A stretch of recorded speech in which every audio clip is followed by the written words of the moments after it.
In today's tech video, I'm going to show you how to fix YouTube if it isn't working on your Samsung Smart TV. I'm going to show you a couple of really simple ways to try and solve your problem. The first one is probably the easiest one to try, and that is to unplug your TV from the wall outlet and wait 60 seconds.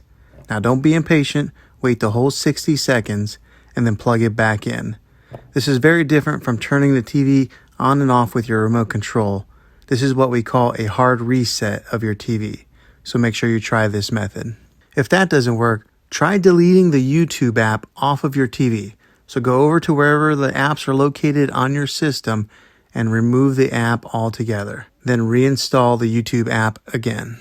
After you reinstall it, you might have to log back in with all your credentials, but hopefully this will work. Now, if this doesn't work, then something I would say to try is to go out and buy an affordable Roku stick or an Amazon Fire Stick, and you'll be able to access YouTube through one of those devices. And I'll put links in the description down below of where you can get one. Well, hopefully this video was helpful to you. If it was, go ahead and throw a thumbs up and hit that subscribe button.